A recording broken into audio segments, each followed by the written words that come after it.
Welcome to Running for Real, a global community with a shared love and curiosity for running. Together we reconnect with the reasons why we love to run and discover ways it helps us become better people. Whether it's the quiet moments of a morning run while the rest of the world still sleeps, or befriending the strangers next to you at the start line of a race, we are here to connect with others who see running as the common thread that weaves our lives together. Come join me, Tina Muir, as I talk with people from all walks of life, united by a love of running. Hello, my friends. Welcome to episode 428 of the Running for Real podcast. This is also the final episode of this year. I am going to take a few weeks off, and I want to take this moment to begin this episode to maybe set you off on a similar tone. I've been podcasting since 2015, and while I have taken breaks of a few weeks off here and there, I've felt a lot of pressure on myself, from myself, to continually update, have that update every single week, to prep way ahead of time around this time of year and get something out. I'm trying to be a bit more gentle with myself nowadays and recognizing that it is okay to say I'm stepping away from a few weeks. It is okay for me, as I record this, to leave to go home to England this weekend or this week and to be able to be present with my family and this holiday season with my family. And it's difficult to do. We very much are in a society that praises busyness. It almost feels good to be like, oh, I've got so much going on. And I get caught up in that too. But I'm trying to be better at finding ways to sit and be and put my phone in the other room and leave it there. And so this is one of the things I'm doing for myself. I tried. I was not able to get stocked up episodes before I left. As I said, I'm leaving tomorrow. And so rather than frantically staying up till late trying to record some things, I'm going to let it go. And I encourage you to do the same in something for yourself in the rest of this month. Now, you're listening to this if it comes out on the 13th. I encourage you to find some way to say no to something that really doesn't feel right in your heart, doesn't feel like it's worth the stress, but you're just doing it because you don't want to say no or because you feel compelled to. Just give it a try, something. It might even be as small as a friend says, do you want to go for a drink? And you say, no. Well, you maybe don't say no, but you might say, how about in the new year? Something like that. So I encourage you to start off with that mindset. And that is how I am taking on the next few weeks. I'm really going to try and step away. I'm going to try and be with my family. I've worked very hard this year. I have a big year coming up next year. So I'm going to try and reset. And it's not easy. And I want to also speak to that for a minute, in that I think for me, often when I take these periods of time off, especially when I delete my social media, which I plan to do, or I plan to have it deleted by the time you listen to this, I find I start very twitchy to begin. And if you read my email newsletter, you will already know this. If you haven't signed up, I encourage you to do so. That is the one thing I will be continuing with on Mondays, once a week, very much Tina-esque story. And then just a few things I found throughout the week that I found interesting, and a reminder of who that week's episode podcast guest was. So I talked about this, about how when I delete my social media or when I try to step away from social media, I get twitchy. Like if I can't have Instagram, which is the one app I do have, I don't have email, I don't have Facebook, I don't have LinkedIn, I don't have Snapchat or anything else, no TikTok.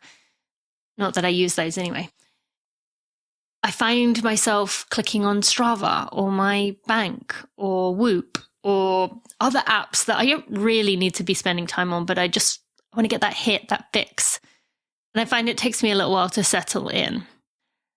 And so I want to remind you to give yourself grace, because while I beat myself up every time I do that, what is wrong with you, Tina? Why are you doing this? Ultimately, it's not me. Our phones have been designed to be addictive and something that we can't give up. And so it's okay that we struggle with it. The best thing we can do is put them away from us, put them on silent, put them away, put them on do not disturb, actually more, and put them away so that we don't have that temptation. But it's okay to be reaching for it. Doesn't mean we don't try to not do it, or the more we do that, the more we put it away, the better we get at resisting it. But I'm saying this as much to myself as to you. Be kind to yourself if you do also struggle with that. So this is coming out mid-December. I'm taking a few weeks off the podcast. We'll be back in the new year. I'm grateful to the partners that we have that have allowed us to be able to do this, that are kind enough to let me push off my episodes and obligations.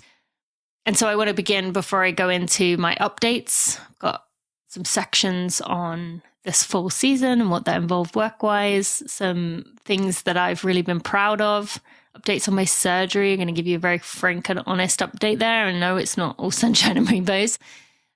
Some other things that I've been enjoying over the past few months, and what the plan is for next year. Before I get to that, though, I just want to take a moment to thank Tracksmith, my loyal partner, for coming up on 6 years. That's crazy, isn't it? And actually, as I speak to you, I'm wearing the original Brighton base long sleeve that they sent to me in 2019. It bloomed up with me to do a pregnancy. It's been through my whole running journey, and I'm still wearing it now. The quality is the same. I wear it all the time. Brighton base long sleeve is my absolute favorite item Tracksmith has ever made. And I hope everyone in their lifetime gets an opportunity to wear one, because I wear it throughout the day like I am right now. I wear it to run. I wear it as a base layer. I wear it as a, kind of ideal layer for winter runs where you warm up as you go. As a friend of mine, if you go to tracksmith.com/Tina, you can see my favorites. You can also get yourself $15 off your order of $75 or more using code TINANEW. And I just want to thank Tracksmith for putting in the effort to make something really quality that truly lasts, rather than the cheaply made items that we see everywhere around us. All right, so let's begin. I think first I'm going to go over the fall season. Backtracking that I did a little update episode post-election. I was really struggling. I was in a hole.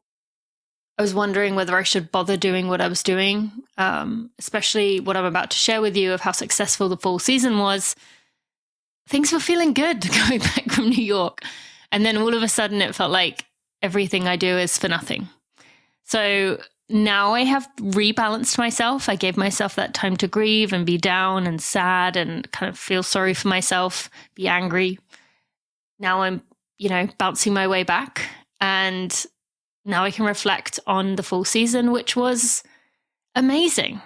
And there was a lot of progress that got made. And I do feel the running community is coming behind this movement and will continue to. I actually think the next 4 years are going to be really pivotal for this movement.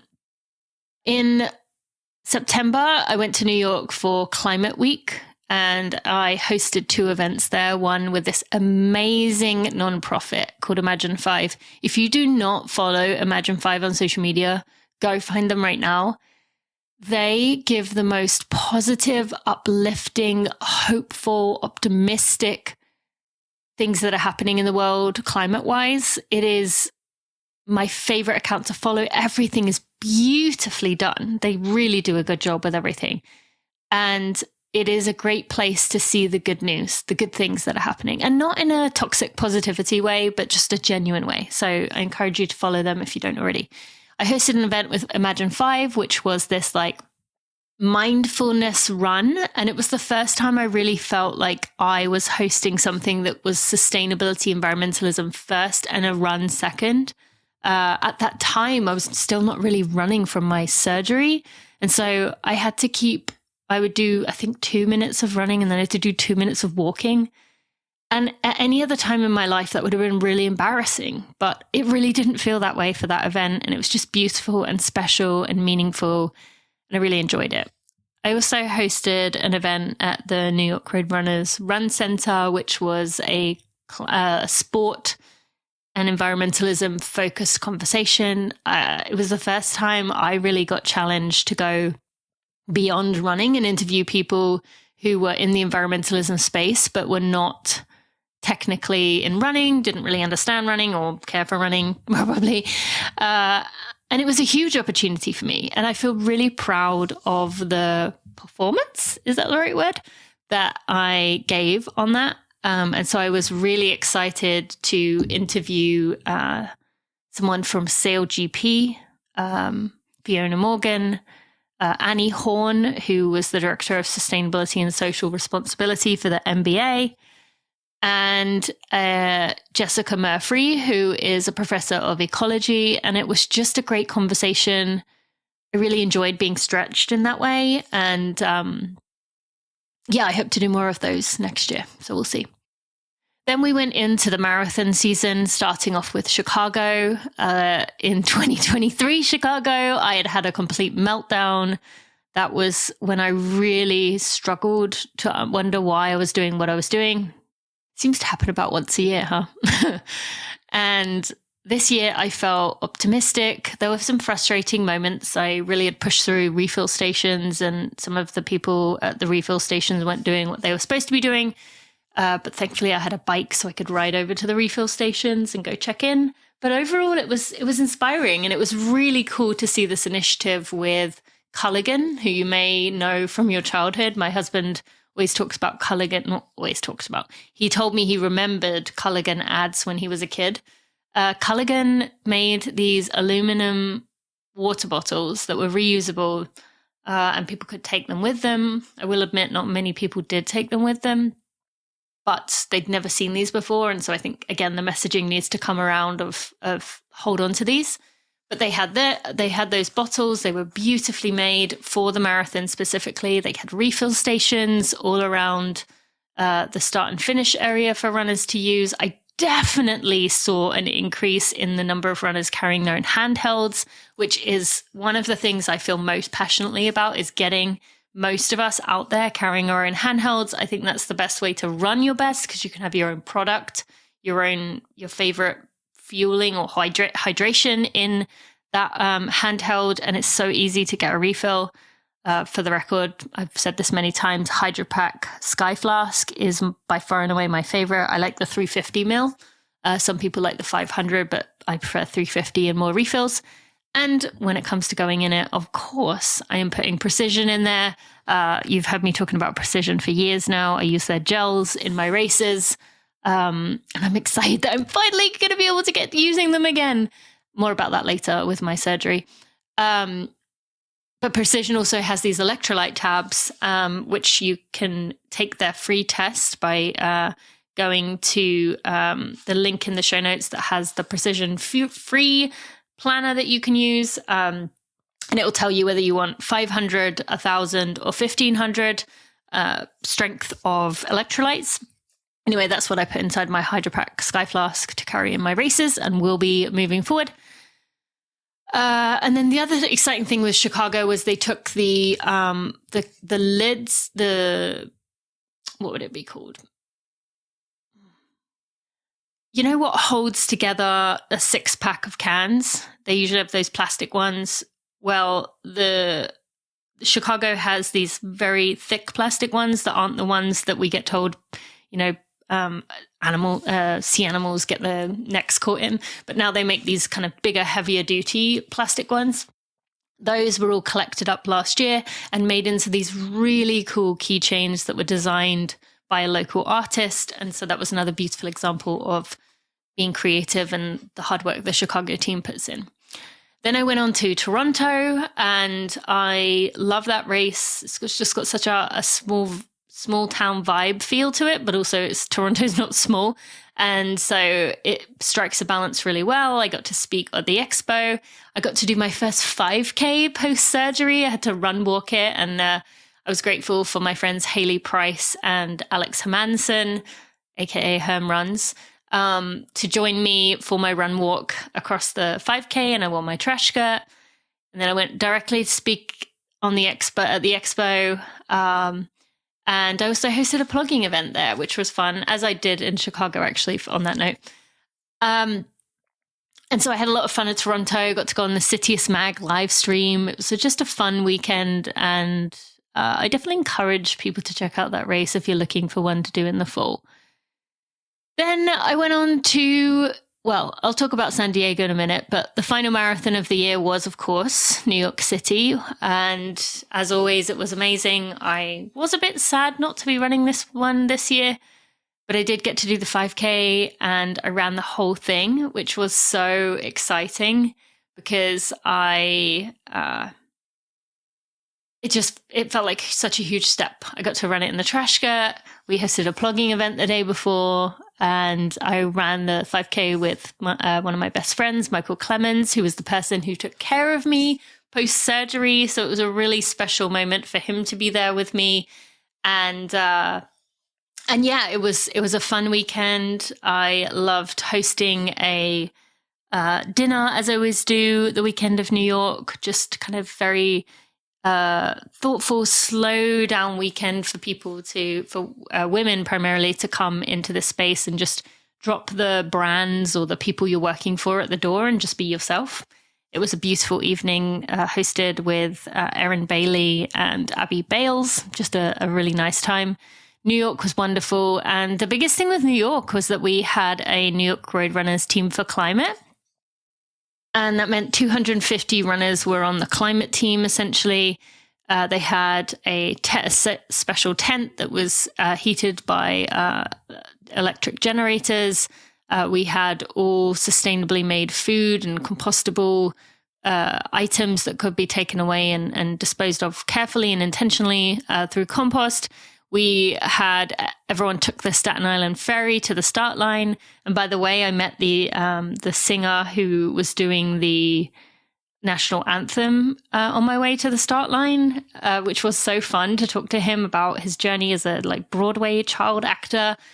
And so that was fun.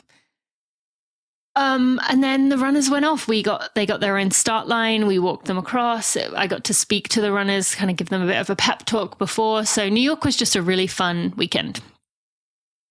And the one other thing in the fall that was a big step forward was I went to San Diego. As you probably know, or you will hear me talking about a lot, I am the sustainability director for the World Athletics Road Running Championships in 2025. That is September 26th through 28th, 2025. And that championship is, yes, an elite race. And funny full circle moment, it is actually the World Championship that I ran in back in 2016 for Great Britain. And it's a 1 mile, a 5K and a half marathon. So there will be elites at each of those, but it is also a mass race. So you can run it if you want to. This is probably the only opportunity you will ever get to run in a world championship.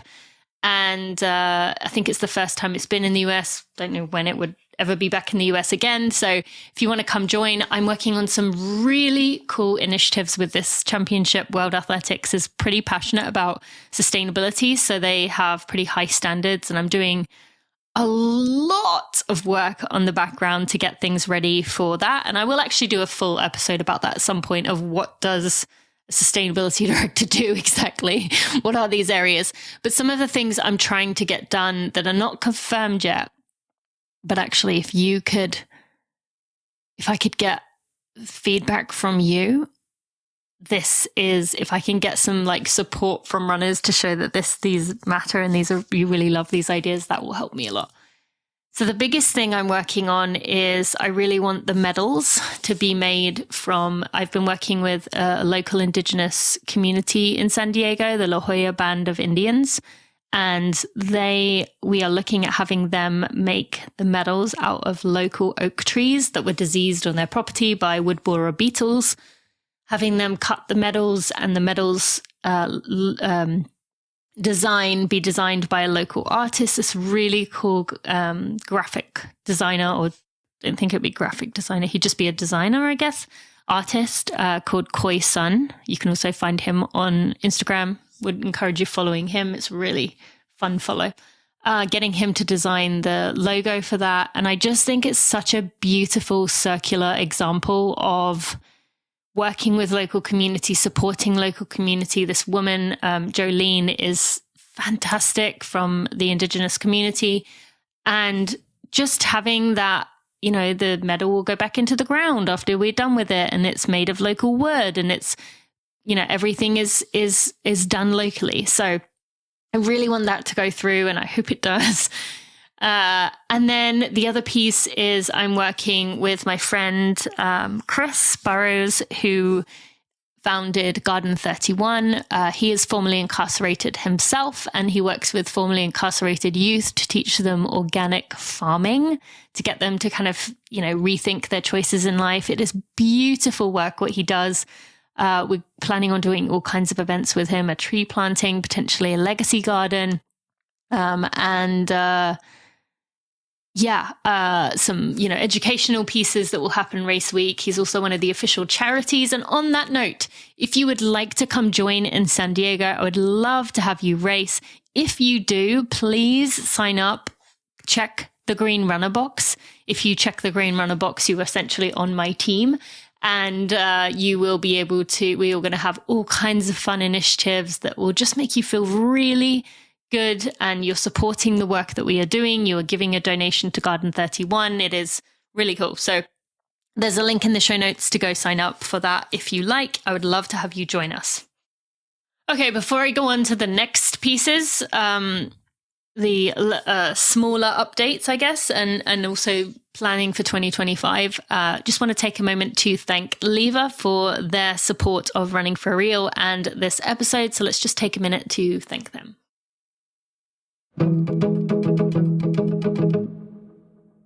Hey runners, have you seen top athletes like Eilish McColgan and Cara Goucher using the lever system lately?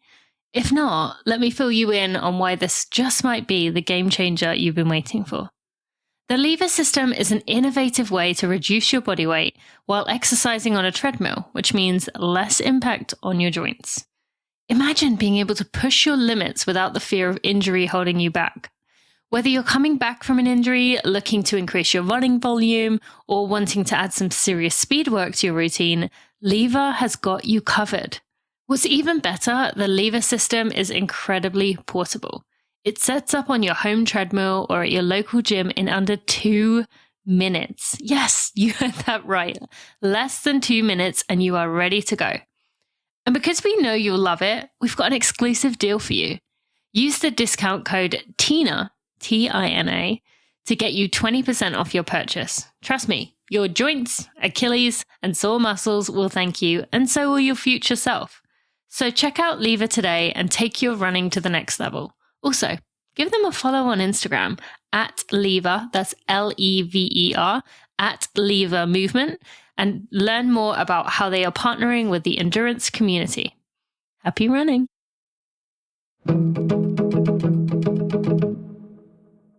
Okay, so I mentioned that it was a big year for my trash skirt. My trash skirt got to do multiple plugging events.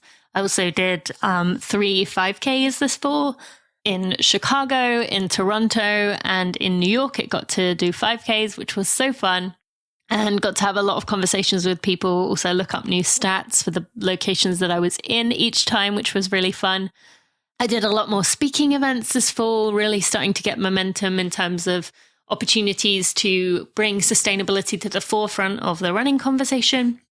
And had the 3 plugging events that we did were all very successful and really powerful and meaningful. I'm looking forward to doing more of those next year. And as I start planning for races, I'd love to see you come to one of those. They're really, really special. Also was grateful this year that Repurpose, who are by far and away my favorite compostable trash bags. Again, I'll put a link in the show notes you can get 20% off in the show notes. Repurpose actually have provided all the trash bags for plugging. I've been using their trash bags as my home trash bags for 5 years. No, they don't rip. Yes, they are compostable, but no, they do not rip. They are really, really good bags. And that's how this ended up being the case. Was I just was raving about them for years on end, loving them. And one day they noticed. All right, so let's have an update on my surgery.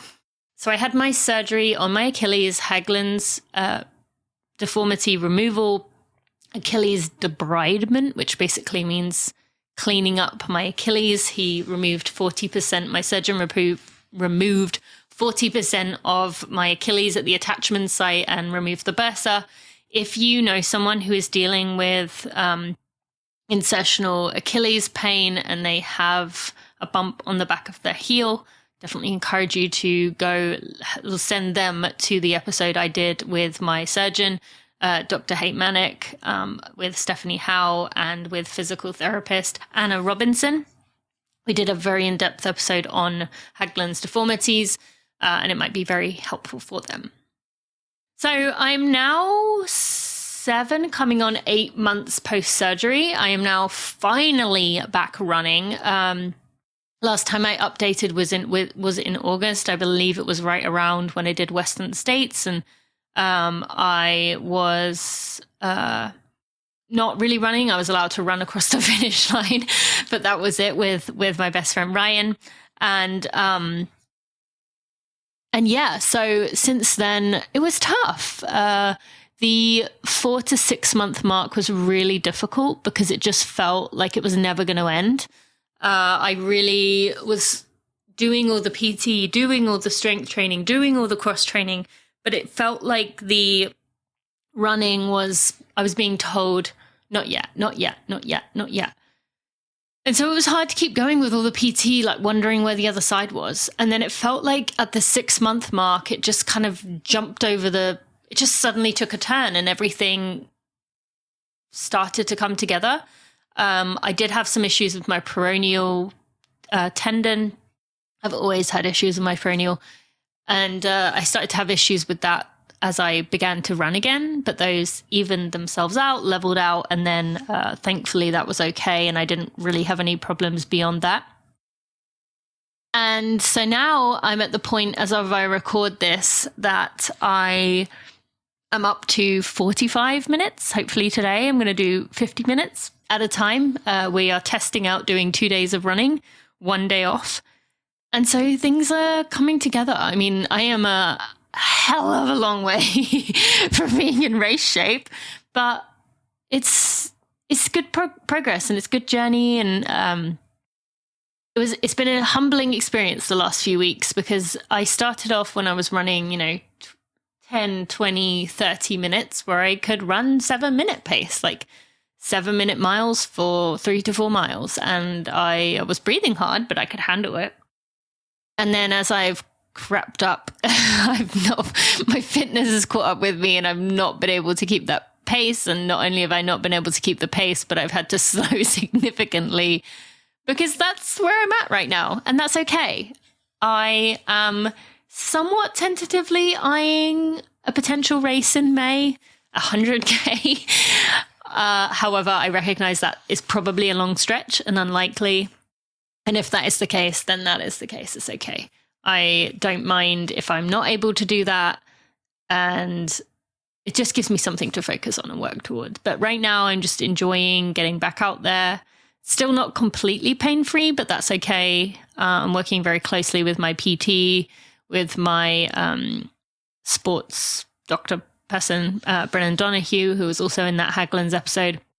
And I'm on my way. So that I am grateful for, and I'm starting to feel closer to normal. I can jump up in the air without kind of freaking out. It's funny, actually, I said to my PT a few months ago, she said, what is something that you can't do that you want to be able to do? And I said, I'd like to be able to hop the fence of my garden, like my vegetable garden, without having to tentatively climb over in case I fall. And when I do jump off the fence, be able to land on both feet or my left foot, not just kind of jump off and land on my right, which is what I was doing. Now I can jump to both feet, which is an exciting update. On that note, I did grow a vegetable garden all through the summer and fall, and that was really enjoyable. I've really loved learning about that and seeing things grow, particularly the amount of tomatoes we grew was really special. So that was a fun one. And then, as I get back into racing, I'm excited, as I mentioned earlier, to get back to precision with the gels. Those gels have 30 grams of carb. They sit really nicely. They're pretty neutral with the flavor, so you don't get that flavor fatigue. They're actually the nutrition sponsor of CIM this year, so they're coming into the road space, which is very exciting. I've been loving them for years. I've been using them for years and encouraging people to use those products for years. So as a friend of mine, you can get 15% off if you want to use code Tina Sent Me. You can also click the link in the show notes. There's multiple links there. There's one to that fuel and hydration planner, which is free, that I mentioned in the earlier on in the episode.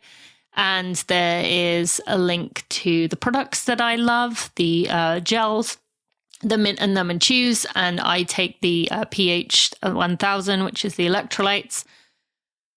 And then there's also going to be a free link to a 20-minute video consultation that's free. You can ask your specific nutrition questions there. So go to the link in the show notes or use code Tina Sent Me at precisionfuelandhydration.com. So going into 2025, I mentioned San Diego World Athletics Road Running Championships. That's such a mouthful to say. That will be my primary focus for the year. However, we, behind the scenes at Running for Real, have been working on something. We can't tell you just yet, but it will be coming soon. And I will be in other things that you will be seeing a lot of, going back to basics. Giving the one piece of feedback that I did get, in addition to kind of giving talks or speeches or blogging or wearing the trashka, is how can you give me simple ways I can do things? So if I'm going to buy a coffee mug, which one should I buy? If I'm going to switch to compostable bags, which one should I buy? Again, the answer is repurpose. So I'm trying to give small things that I do in my life that make my choices more environmentally conscious. And yes, maybe those don't make a massive difference on emissions. They're not going to save the planet, but they lift the weight off my heart and they feel good to do that. And it means less plastic going into our bodies and into the ocean and into the ground, and just feels less ick. So I'm going to be sharing more of those, particularly on my social media. If you don't follow me at Tina Muir 88, TINAMUIR 88, I strongly encourage that. I also share quite a lot on LinkedIn if you want to go follow me on there. And so I'm going to be sharing a lot more of that moving forward, kind of going back to where I started with, to really bring more people into the movement, because no matter what is ahead, I want to feel like I'm giving people hope and optimism. And I think that is the best place for me to be. So with that said, my friends, I am going to wrap up here. My voice is also starting to go raspy, so that is enough time. I want to remind you to take some time to do something for you, to say no and be thoughtful with your own life and journey. And I hope you take some time to rest, to read a book, and do what feels right for you in your heart. I appreciate each and every one of you for listening today, and I cannot wait to see you again next year. Thank you so much for listening. You can find links to everything we talked about, or I talked about today, in the show notes at runningforreal.com/episode 428. runningforreal.com/episode 428. Thank you so much for listening. I'll see you in 2025. Before we go any further, I just want to give a quick shout out to the Running for Real team. Without them, I would not be able to do barely anything compared to what I'm able to do today. They are behind the scenes. They are there for me. I am just so appreciative of them. To Jeremy Nessel, our podcast editor, audio consultant, and someone who's been with me since the start. To Sally Pontarelli, our content and operations manager, who is there day to day doing all the things to help me be successful. To Kelsey Wang, our head of design, and Louise Murphy, our associate designer. And finally, to Sandy Gutierrez, our photographer and content strategist. I am appreciative of all of you and wouldn't be able to do what I do without you.